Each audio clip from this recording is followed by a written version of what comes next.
찾아가는 묵상 나눔 본문 말씀은 레위기 5장 14절에서 19절 말씀입니다. 여호와께서 모세에게 말씀하여 이르시되 누구든지 여호와의 성물에 대하여 부지 중에 범죄하였으면 여호와께 속건제를 드리되 내가 지정한 가치를 따라 성소의 세겔로 몇 세겔 은에 상당한 흠없는 순양을 양떼 중에서 끌어다가 속건제로 드려서 성물에 대한 잘못을 보상하되 그것의 5분의 1을 더하여 제사장에게 줄 것이요 제사장은 그 속건제의 순양으로 그를 위하여 속죄한즉 그가 사함을 받으리라. 만일 누구든지 여호와의 계명 중 하나를 부지 중에 범하여도 허물이라 벌을 당할 것이니 그는 내가 제정한 가치대로 양떼 중 흠없는 순양을 속건 제물로 제사장에게로 가져갈 것이요 제사장은 그가 부지 중에 범죄한 허물을 위하여 속죄한즉 그가 사함을 받으리라. 이는 속건제니 그가 여호와 앞에 참으로 잘못을 저질렀음이니라. 아멘. 속건제는 속죄제와 마찬가지로 제사를 드리는 사람의 죄를 사하여 주는 제사이지만 보상이 더하여진다라는 측면에서는 속죄제와 구별이 되는 제사입니다. 오늘 말씀에서 속건제가 드려지는 경우는 15절에 하나님의 성물에 대해서 본의 아니게 실수로 범죄한 경우와 17절에 하나님의 계명에 대해서 범죄한 경우인데 계명에 대한 범죄는 하나님과의 언약을 어기거나 하나님의 이름으로 맹세한 것을 어기는 것과 관계된 범죄를 이야기하는 듯합니다. 그래서 성물을 먹지 말아야 할 사람이 먹었거나 하나님께 무엇을 드리기로 하고 어긴 경우 또 11조를 드리지 않은 경우들이 속건제를 드려야 하는 범죄들이었던 것입니다.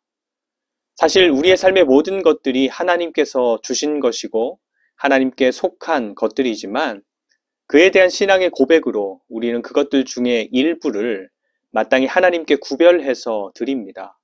시간의 일부를 구별해서 드리고 물질의 일부를 구별해서 드리고 힘의 일부를 구별해서 드리고 그래서 우리의 존재와 우리가 살아가는 삶의 모든 것이 하나님의 것이라는 사실을 늘 기억하고 이렇게 일부를 구별해 드리는 삶의 고백으로 하나님의 것을 하나님께 돌려드리는 것입니다. 하지만 알고 있는 대로 잘 사라지지 않을 때가 많죠.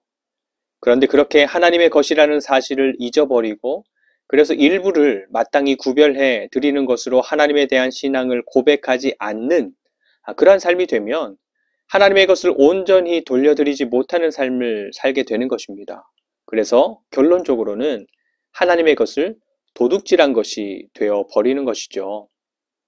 그렇다고 예수 그리스도의 은혜 아래서 삶을 살아가는 우리들이 율법으로 돌아가서 율법적으로 삶을 살아낼 필요는 없을 것입니다. 하지만 은혜 아래서 살아간다라는 것은 은혜를 아는 사람으로 은혜를 받은 자처럼 살아간다는 것이지 내 마음대로 내 하고 싶은 대로 살아가는 삶을 말하는 것은 아닙니다. 우리는 예수님의 은혜로 갚을 수 없는 빚을 탕감받은 사람들입니다.